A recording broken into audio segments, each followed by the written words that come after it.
Gotti was in town for a family function, family event, and he was in his Rolls Royce truck, and Sandy pulled up on the side of him. And, they let out about 60 rounds into his Rolls Royce truck, but he was bulletproof. 60 rounds fired at a bulletproof Rolls-Royce in broad daylight in Memphis. The man inside walked away without a scratch. That moment didn't come out of nowhere. It was the violent peak of a rivalry that had been building for nearly a decade. One that started with a record deal that never happened and ended with consequences that Memphis is still living with today. To understand why someone allegedly tried to kill one of the city's most powerful rap figures in broad daylight, you have to go back to the beginning, because the shooting wasn't where this started. It was where everything finally exploded. Memphis in the early 2000s had two rising forces operating in the same space. On one side was Yo Gotti, already a major name in the city, building his label Collective Music Group, known as CMG, into something serious. On the other side was Young Dolph, an independent artist from the same streets who was building a name by doing things entirely his own way.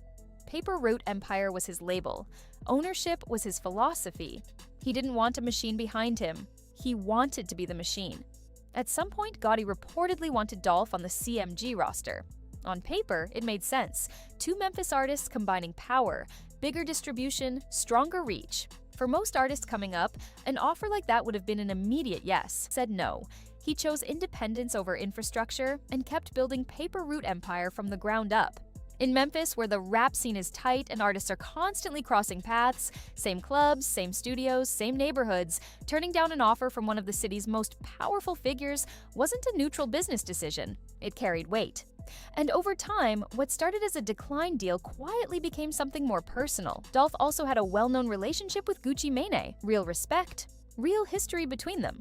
And there were long-running rumors in Memphis and Atlanta circles that Gotti and Gucci had their own unresolved tension from years prior. Whether those rumors were accurate or exaggerated didn't fully matter. In rap, perception shapes alliances. When Dolph stayed close to Gucci while rejecting CMG, people stopped reading it as purely a business move and started reading it as a loyalty signal. Sides were being drawn, even if no one said it directly. The rivalry that was forming behind closed doors eventually moved into the music. Dolph leaned hard into his independent image in his lyrics, constantly reminding fans he didn't need a label, didn't need backing, didn't need anyone's machine. The bars started getting sharper. Memphis listeners knew exactly who certain lines were aimed at. Fans replayed the tracks, decoded the references, and spread them across social media. What had been industry tension became public entertainment, with both camps picking up more loyal supporters by the month. CMG and Paper Route Empire weren't just two labels anymore, they were two sides of a genuine divide in Memphis rap. At some point, there was reportedly a real chance to stop it before it went further. According to accounts shared in later interviews, a well-known NBA player from Memphis, respected by people connected to both camps, tried to step in and broker peace. The idea was straightforward: bring both sides to a table, talk it out, and cool things down before they crossed a point of no return. To make it happen, the player reportedly reached out to a trusted Memphis club promoter and asked him to contact both camps. When the promoter called Gotti's side, the response was reportedly open. Sitting down and resolving things didn't seem like a problem. When the same call went to Dolph, it was shut down immediately. No meeting, no conversation, not interested.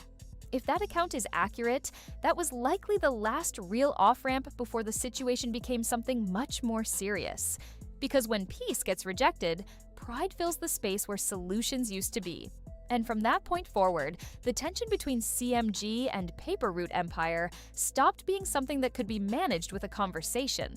The first major sign that things had moved into dangerous territory came when young Dolph survived a shooting involving his vehicle. Reports at the time described the car being hit with dozens of rounds. What made people stop and pay attention was the detail that followed. The vehicle was armored, the glass held. Dolph walked away. In Memphis, that kind of survival story travels fast, and for people watching closely, it signaled that this rivalry had moved past music and business into something with real physical stakes. Around the same time, a separate confrontation happened at a Memphis airport that made things even worse. Key Glock, young Dolph's cousin and one of Paper Route Empire's biggest artists, allegedly had a heated run-in with Big Jook. Yo Gotti's older brother. Reports claimed the argument escalated and ended with Glock spitting at Juk before they separated. Big Juk wasn't an artist. His role inside CMG's world was different, widely viewed as someone who handled business, maintained order, and protected the interests of those around the label. He was family, and in Memphis that carries a specific kind of weight that goes beyond titles. When someone in that position gets disrespected that directly, it doesn't quietly disappear. It gets remembered. By this point, the conflict had expanded far beyond Gotti and Dolph themselves. Crews were involved. Family was involved. Entire circles around both camps had stakes in how things played out. And that expansion is exactly what makes rivalries like this so difficult to contain. Because even if the two main figures wanted to step back, the people around them were already too deep in it. It was inside this environment that the Rolls-Royce shooting allegedly happened. According to testimony referenced in court proceedings connected to later investigations, shooters reportedly pulled up beside Yo Gotti's vehicle while he was in Memphis for a family event. What followed wasn't a warning. Reports claim approximately 60 rounds were fired directly at the truck, aimed at the driver's side where Gotti was sitting. The vehicle was armored, the glass held, the doors held, and Gotti walked away from an attack that, by any reasonable measure, should have ended his life.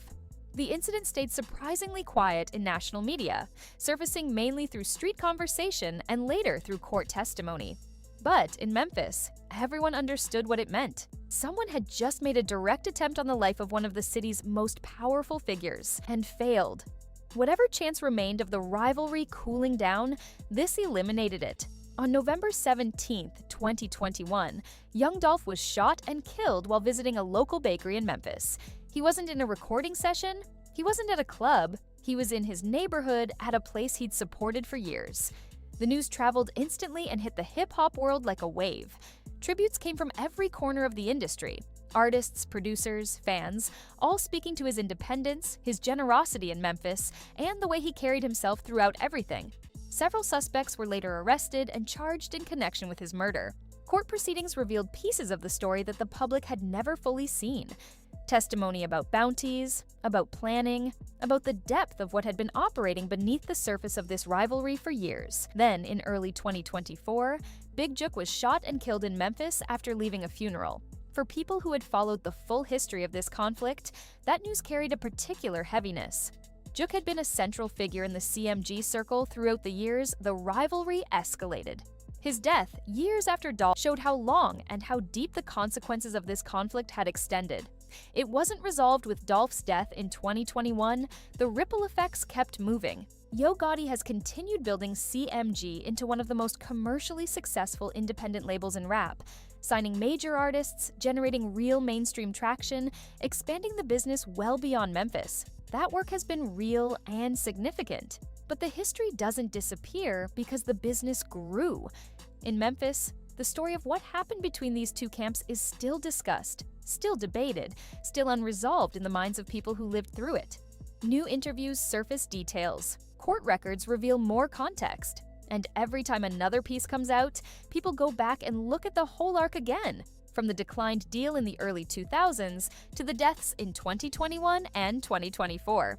What this story ultimately shows is something that goes beyond hip-hop.